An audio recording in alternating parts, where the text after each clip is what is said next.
teman-teman, di video kali ini saya Jelita Sukuropit dari kelas C2 Perencanaan Pajak akan membahas materi mengenai pajak penghasilan pasal 23. Kita masuk pada yang pertama, yaitu pada bagian pendahuluan. Pajak penghasilan pasal 23 ini atau yang sering disebut dengan PPh pasal 23 adalah pajak yang dipungut oleh bendaharawan pemerintah, baik dari pusat maupun dari daerah. Nah, untuk lebih memahami secara mendalam tentang pajak penghasilan pasal 23 ini, saya akan membahas mengenai objek subjek PPh pasal 23, di mana objek pemungut, pengecualian, dan pengenaan pajak PPh pasal 23.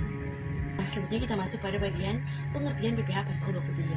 Pajak penghasilan pasal 23 ini sendiri merupakan pajak penghasilan yang dipotong atas penghasilan yang diterima oleh wajib pajak dalam negeri dalam bentuk usaha tetap yang berasal dari modal, penyerahan jasa, atau penyelenggaraan kegiatan selain yang telah dipotong pajak penghasilan pasal 21 yang dibayar atau terutang oleh badan pemerintah atau subjek baik dalam negeri, penyelenggaraan kegiatan, bentuk usaha tetap, atau perwakilan perusahaan luar negeri lainnya. Selanjutnya kita masuk pada bagian pemotongan PPh pasal 23. Yang pertama, dia terdiri dari badan pemerintah, yang kedua subjek badan dalam negeri, yang ketiga penyelenggaraan dalam negeri, yang keempat bentuk usaha tetap, yang kelima perwakilan perusahaan luar negeri lainnya, dan yang keenam orang pribadi sebagai wajib pajak tertentu yang ditunjuk oleh kepala kantor pelayanan, yaitu ada akuntan, arsitek, notaris, pejabat, dan pembuat akta tanah. Selanjutnya ada orang pribadi yang menjalankan usaha yang menyelenggarakan pembukuan atas pembayaran berupa sewa. Nah, selanjutnya ada tarif penghasilan yang dikenakan pada PPh pasal 23. Sesuai dengan pasal 23 Undang-Undang Nomor 36 Tahun 2008 menetapkan tarif PPh ini terdiri dari dua. Yang pertama ada tarif 15% dari jumlah bruto, dan yang kedua tarif 22% dari jumlah bruto. Selanjutnya kita masuk pada bagian pengecualian pemungutan PPh pasal 23. Ada beberapa jenis penghasilan yang tidak dikenakan pemotongan PPh pasal 23.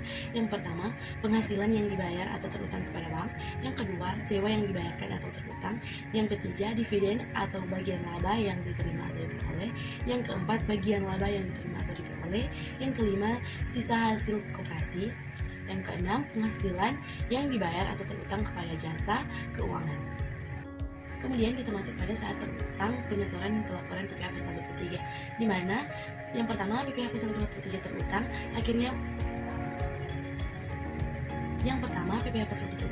akhir bulan dilakukan pembayaran atau pada akhir bulan terutang penghasilannya.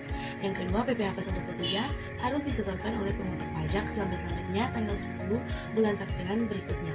Yang ketiga, pemotongan PPh pasal 23 diwajibkan menyampaikan SPT masa selambat-lambatnya 20 hari sebelum masa berakhir. Yang keempat, pemotongan PPh pasal 23 harus memberikan tanda bukti pemotongan. Dan yang kelima, pelaksanaan pemotongan, penyetoran, dan pelaporan PPh pasal 23 secara disteralisasi. Nah, di sini kita masuk pada contoh kasus perhitungan PPh pasal 23. Dapat teman-teman lihat di contoh kasus ini, saat terutang akhir bulan dilakukan pembayaran pada tanggal 31 Mei 2010. Saat penyetoran paling lambat terjadi pada tanggal 10 Juni 2010, dan saat pelaporan paling lambat tanggal 20 Juni 2010. Nah, kita masuk pada bagian yang terakhir, yaitu kesimpulan. Pajak penghasilan PPh pasal 23 ini adalah pajak yang dipotong atas penghasilan yang berasal dari modal penyerahan jasa atau hadiah dan penghargaan, selain yang telah dipotong pada pasal 21.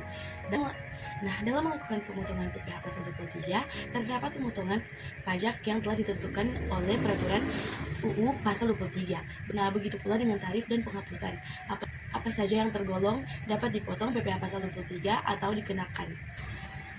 Ini juga menunjukkan kapan saat terutang pelapor dan penyetoran PPh.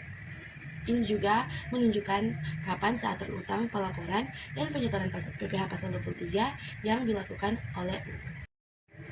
Nah, demikian pembahasan materi saya mengenai PPh pasal 23. Semoga apa yang telah saya sampaikan dapat bermanfaat untuk teman-teman sekalian. Jika ada salah kata, saya mohon maaf. Terima kasih.